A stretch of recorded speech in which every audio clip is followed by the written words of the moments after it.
walang kokontra dyan. Kaya eto na, balikan na natin si Maring Lynn sa isa sa mga pinakasikat na pansiteria sa bansa. At nandyan lang yan, sa Visayas Avenue. So, Lynn, papansit ka naman, Pansit na naman! Pansit na naman! Oo nga, humahaba na hair ko kasi kumakain na ako ng pansit. Tama ba yun? Ingit na kayo sa mga gutom kong friends. Alam ko, ingit na kayo sa akin. Pero bago tayo magsimula, alam niyo ba mga pansiteria? Yung pansiteria na ito ay nagsimula noong 1936, like I mentioned kanina.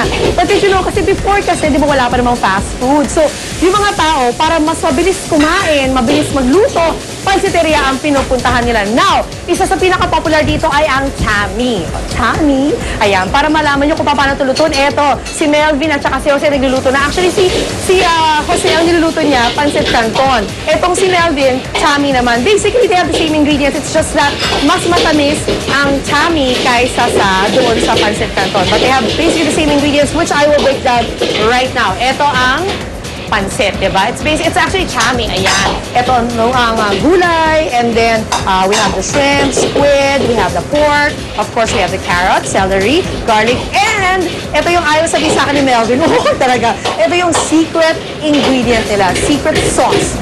Secret sauce ng Lido. Yeah, secret sauce ni Melvin, kaya masarap ang Chami nila. At syempre, ang pancit canton. Sige, Melvin, umpisa mo na ang pagluluto para malaman natin, maybe if you want, para pag wala kang oras, sa bahay ka, may birthday anak mo, at kagagaling mo na sa trabaho, pagod ka, magluto ka na. Eto, paano magluto ng Chami? Like you can see there, ayan yung pancit canton, ingredients niya. Okay, mamaya yung, ayan, kasi nakita yung si Jose right now, he's cooking. And ito naman katabi ko si Melvin, ayan, talagang pabilisan sila na pagluto.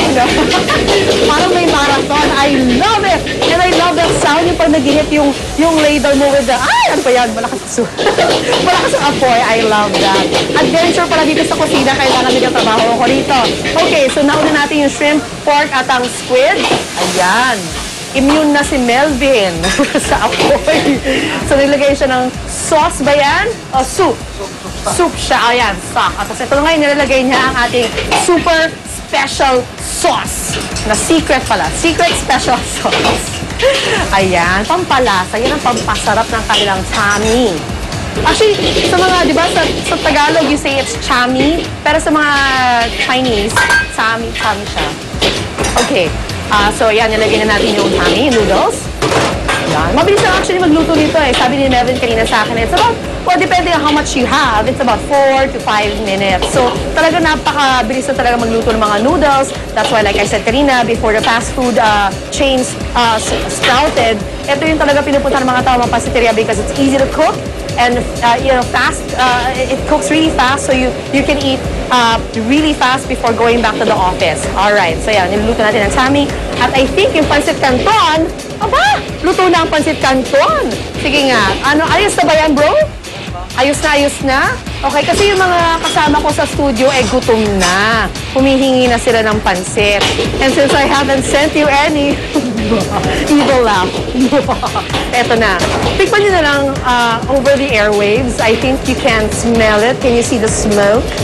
Yung smoke niya, di ba nag-waft up? Oh my goodness. I love it. You ready for this? Because I am! Thank you talaga ng mga tao eh. Guys, Ivan, Pia, my friends, I know you're hungry. So, puntahan nyo na ako dito. I swear, magtitira ako ng pagkain para sa inyo. Okay, mga kapuso natin pagkabalik, hindi lang po mga noodles. Siyempre, pag may noodles kayo, kailangan meron din siyang mga kasama. Ano nga ba ang mga magagandang kombinasyon with the noodles when you wanna eat it, with or without an occasion? Yan po ang papakita natin sa inyo mamaya. At habang nagluluto pa rito si Melvin, magbabalik po kami dito. Let's go back to studio. Hindi totoong masarap yan. Kailangan matikman. Kailangan mapatikman. Oo. Kasi kung nabitin naman ako doon. Nabitin ako, ginanon mo na, Lynn. Hindi mo pa tuloy-tuloy. Hindi namin nakuha tuloy. Bitin. Pero sige, dahil bitin, ito na lang. Hindi bitin. Isa sa tinututukang Asian novela natin mga Pinoy ay ang Full House na iyong napanood dito po sa Kapuso Network. Sino ba naman na makakalimot sa chant na Mama Bear, Papa Bear, and Baby Bear? Nabida si Jessie at Justin. Kaya naman sa pamasyal ni Drew at Monica sa South Korea pa rin, ha? Hindi nila pinalabas ang bahay na yan at nag-tour sila sa nag-iisang Full House. Let's watch this. Yehoo!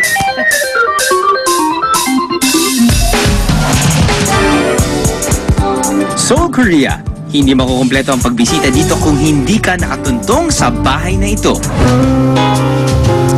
Naalala niyo ba sina Jessie and Justin, ang mga sikat na characters ng Korean show ni Full House? Aba, akalain dito tayo mismo sa labas ng set. Actually, ng totoong bahay na Full House! Yay! Mismo bisikleta nila, oh. Tada! Napanood ko lahat ng series yan. Napasukan na natin. Panood mo, ha? Pasukan na natin. Let's go!